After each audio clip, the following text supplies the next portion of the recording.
Қайырлы күн, каналыма қош келдіңіз. Бүгін мен сіздерге осындай екінші, яғни ыстық тағамның рецебімен бөлісемін. Өте тойымды, әрі дәмді болып шығады. Міндетті түрде жасап көріңіз.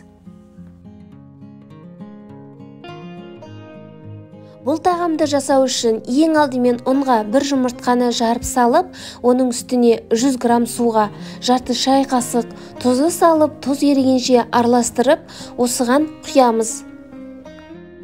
Достар, менің YouTube каналыма тіркеліп, подписация батырмасын басуды ұмытпаңыз. Сол уақытта, алдағы уақытта шығатын көптеген рецептерді өткізіп алмай, бірден көретін боласыз. Барлығын араластырып, орташа жұмсақтықтағы қамыр илейміз. Және де осы қамырдың үстіне бір ас қасық сұйық май қосып, ары қарай илейміз. Иленген қамырды тындыру үшін бетін жауып 10-15 минутқа қалтырамыз. Келесі кезекте күрішті алдын ала жуып тазалап, үстіне аздаған су құйып 2 минуттай қайнатып аламыз. Күрішті жай ғана бұқтырып, шала пісіруіміз қажет. Дайын болған күрішті фаршқа қосып, сарымсақты ұсақтап турап, дәміне қарай тұз бен бұрышын салып, оны араластырып аламыз.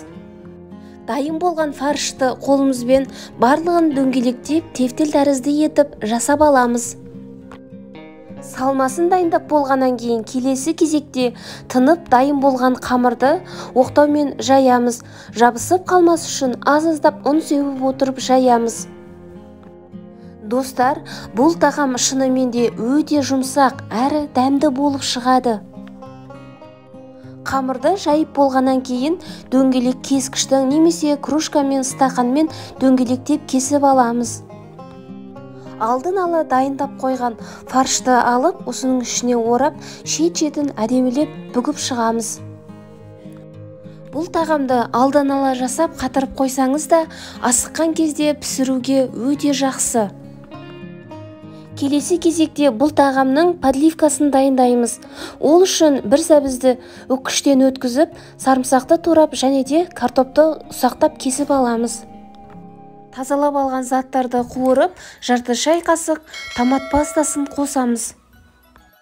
Барлығын қуырып, үстіне аздаған су қосып, дәміне қарай тұз және бұрыш қосып араластырып аламыз.